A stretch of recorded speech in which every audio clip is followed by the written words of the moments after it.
Hey YouTube, I'm Motor Racing Network Steve Post, and we're glad you've joined us for another video and another special guest. Always good to have Ricky Stenhouse Jr. in the house. Ricky, welcome back, and good to see you again. Thank you. I always enjoy coming here, sign some diecast, and check out the new ones that came in. Well, we've got some diecast signed. You've got a copper car and an EcoBoost car that you've been signing all morning long, so pretty cool to come out and see all the variety of cars. And pretty amazing when you think about your rookie season to think about the variety of cars that you've had so far. We had a lot, that's for sure. This was one of, I like the white Ford EcoBoost paint scheme.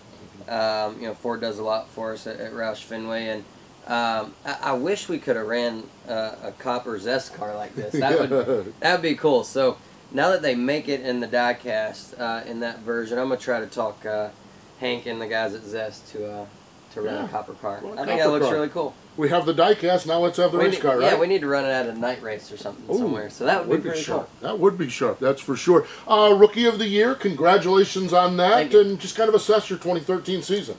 It was up and down. Yeah. Not as consistent as what we wanted. We had some really good runs. We had some, really bad runs on the other hand. So, in this off season, we're looking at, what we're gonna do to get better at those racetracks that we struggled at a little bit. And there's a lot of things we did well and a lot of things we didn't. And so hopefully next year we can, get back on track. And those runs that we had, throughout the year that were really strong, hopefully we can have those more often. Yeah, I think that's what a lot of teams building or talking about doing as we go into next year. We've got a lot of great fans here. Ricky, you and I, we get to chat every weekend with being on the road and everything like that. So we're going to turn the rest of this over to our fans, diecastcrazy.com, and our fans on Twitter. And so let's get started on it from Diecast Crazy. Wolverine. Now this guy his name is Wolverine. Is he from Michigan? I'm not sure, but then he's got like 7,000 numbers after his name. We're just calling him Wolverine here. All right. And how hard was it? And this goes back to your first start in the Sprint Cup Series on short notice. And what were your feelings replacing Trevor Bayne? Nobody wants to get in a race car into that situation, I think. Yeah, I definitely didn't want to. I'd much rather Trevor not get sick and be able to go out there and run every week. But no, that was a cool opportunity. Getting to race the legendary 21 was really neat. They made a diecast of it, which was really cool. But just to hang out with the Wood brothers and go over to the shop and check out the history that is behind the 21, and that was really neat. And then plus we qualified 9th and finished 11th. So we had a really good run. It was at home in Charlotte, Coca-Cola 600, long race, but I really enjoyed it. Really good stuff. Tank EMT wants to know, how do you think your first season went? And he kind of asks about replacing Matt Kenseth. And we know those are big shoes to fill, obviously. But how do you think it went? Knowing that you're a rookie driver and Matt was a veteran championship driver, how do you think it went in that perspective? Well, like I tell everybody, the only thing that was the same was the numbers. Sure, so, absolutely. We had a couple crew guys that were the same, but he definitely did a lot for everybody at Roush Fenway and Jack, and winning races, winning championships, and really building, helping Jack build his company. And so, going in as a rookie, following behind that is pretty tough. But hopefully we can continue to do it and do it well and have this success. But Matt's been a great friend off the racetrack and on the racetrack, and really helping me kind of move along and figure things out. So, always thinking for the ride. It's kind of amazing when you think about it, and when you have a guy like Matt that's moved on, and when you look at Roush Fenway, Jeff Burton and Mark Martin, those guys to a degree kind of set the table for you to take over. Is that kind of how you look at that?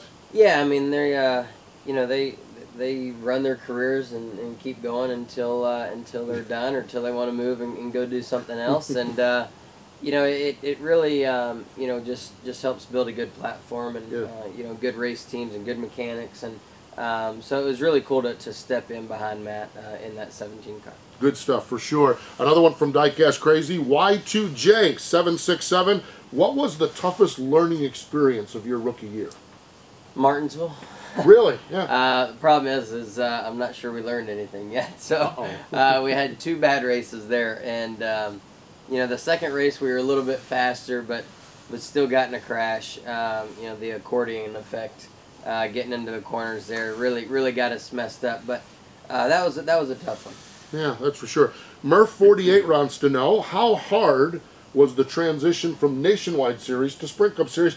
They look alike to us on Saturday and Sunday. We watch the races. Sometimes the speeds are really close. But how much different is it really, Ricky? It's a ton different, man. We, you know, there's so many.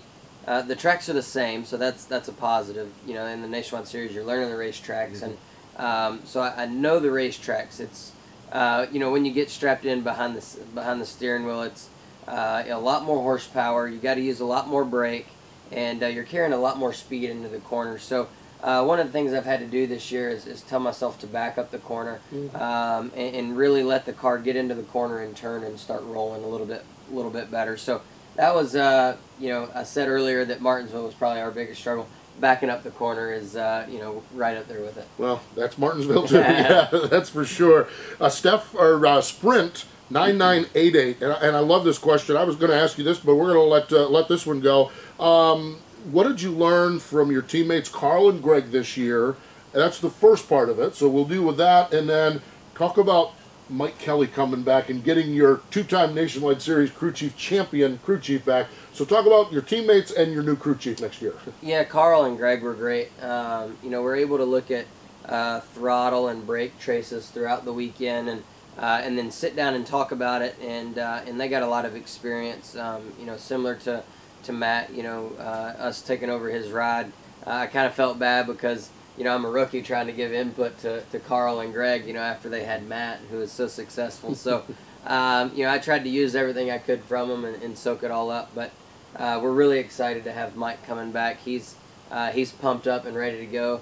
All the guys on the number 17 team are really, really pumped up. And, you know, we got a lot of our sponsors coming back with Nationwide Zest, Fifth Third, NOS, and we're working on a few more. So it's got a lot of good things going, and hopefully we can continue what we had in the Nationwide Series. I'm excited. As you know, Mike Kelly, just one of those guys I love in the garage area and respect so much. And when I heard he was coming back to you, I was so excited for you and for him and for everyone, because I really think the next step is right on the horizon for you guys, and you're in really good hands. I know you know that. I'm the last one to tell you that. This one's from Twitter.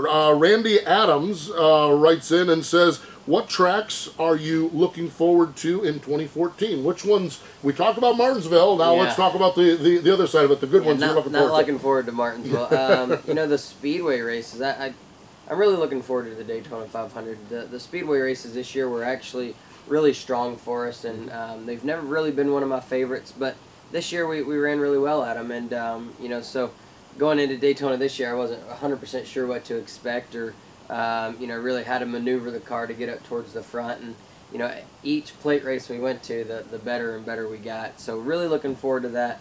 And then really any of the mile-and-a-halves, you know, Kansas, Michigan, you know, really fast racetracks like that is what I enjoy. So I know Mike enjoys the mile-and-a-halves as well. Going to be good stuff, that's for sure. Back to diecastcrazy.com for a question. Kid Racer 24, do you have any race day rituals before you climb into the race car? I do not. I went to the chiropractor the other day, and he said I ought to stretch before getting in the car because we stay so cramped up in there.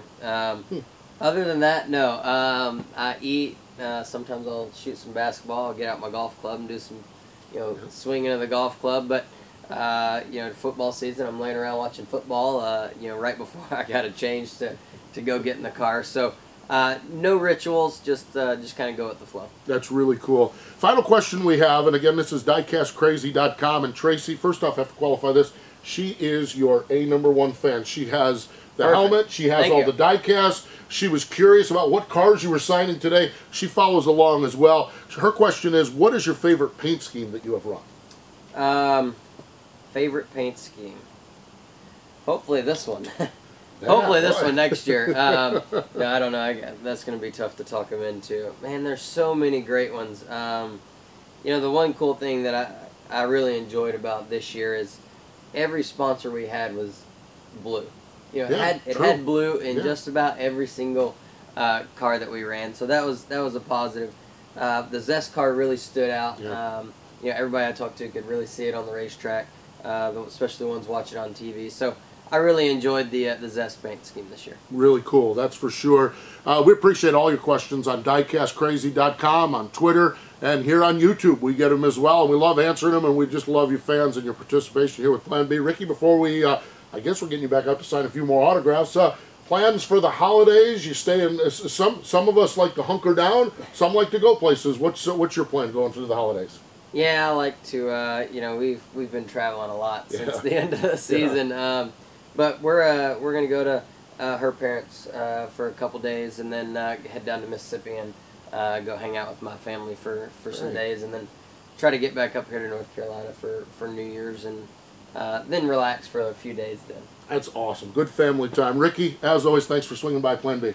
Thank you. Thanks for joining, and Tracy, have happy holidays. How about that? Tracy getting a shout out, so that's great. We appreciate you folks joining us here on YouTube. These newly signed diecast are available, and of course we have the complete Stenhouse collection and all your favorite drivers available at your local diecast dealer or with us at planbsales.com.